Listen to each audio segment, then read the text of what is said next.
Good morning and welcome to Redeemer Lutheran Church. I'm Pastor Gary Lodeholt. Almost everyone forgets the end of the verse. Here in these morning moments together, we have begun a rather ambitious journey of looking at stories of thankfulness and gratitude in the Bible, and we are going to do that all the way through the Thanksgiving holiday. While we are going to see normal stories of thanksgiving, we will also see stories of thanksgiving and praise to God in times you might not really expect. Times when we might think that the gratitude would be the furthest thing from the minds of those in that situation. And nowhere is that more true than in the book of Job. Job is a long and difficult book in the Bible, and many of us know it has to do with the existence of evil and at least raises the question of why bad things happen to good people. I do suggest that if you read Job, you do it alongside a commentary that can help you understand what you are reading. Let me give you a brief and hopefully clear summary. Job was a good man whom God had blessed in many ways.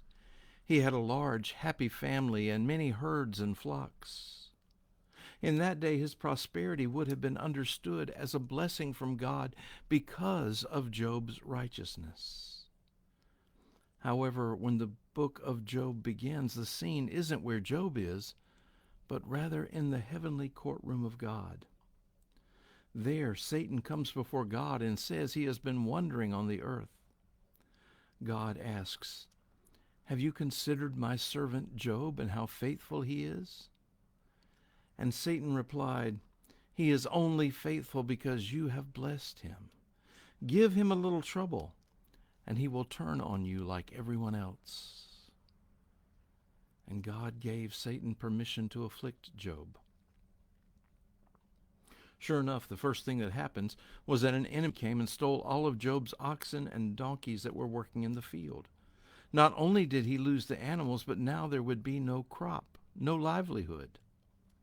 Oh, and that enemy killed his servants too. About the time that messenger finished speaking, another messenger showed up saying that fire had come from the heavens and devoured the flocks and the servants. Before he had finished speaking, another messenger arrived saying that the Chaldeans had come and stolen his camels and killed all his servants. And then before that one had finished, another arrived to say that all of Job's children were eating a banquet together, and the roof collapsed, and all of them were dead. Now, these are not circumstances in which one would normally give thanks. And Job doesn't, at least not in the traditional way. But in Job chapter 1, verse 20, we find that Job does have an interesting reaction. It says, "Then Job arose, tore his robe, shaved his head, and fell on the ground and worshipped." I think we can understand tearing his robe, shaving his head, and falling on the ground as signs of grief. But then it says that he worshipped. Even in the face of all that had happened, maybe because of all that had happened, he threw himself on the mercy of God and offered God praise. Then comes the part everyone forgets about. The very next verse records Job as saying, "Naked I came from my mother's womb, and naked shall I return there. The Lord gave, and the Lord has taken away." You've probably heard that used in the face of tragedy in life. We use it to console ourselves. However, when we quote this, almost always we forget the last part of Job's sentence. You see, the full quote of that verse is, "Naked I came from my mother's womb, and naked shall I return there. The Lord gave, and the Lord has taken away. Blessed be the name of the Lord." Blessed be the name of the Lord. In spite of all that had happened, Job continued to affirm that God was good. In spite of all that happened, he continued to place himself in God's hands. In spite of all that happened, he praised and thanked God.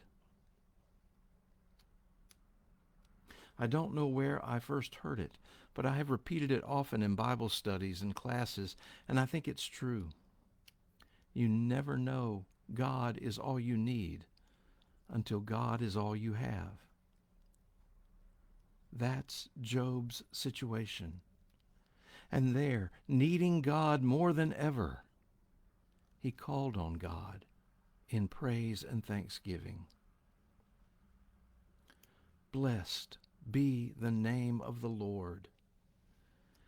In all that happens, in all that life brings our way, let's not forget the way things end.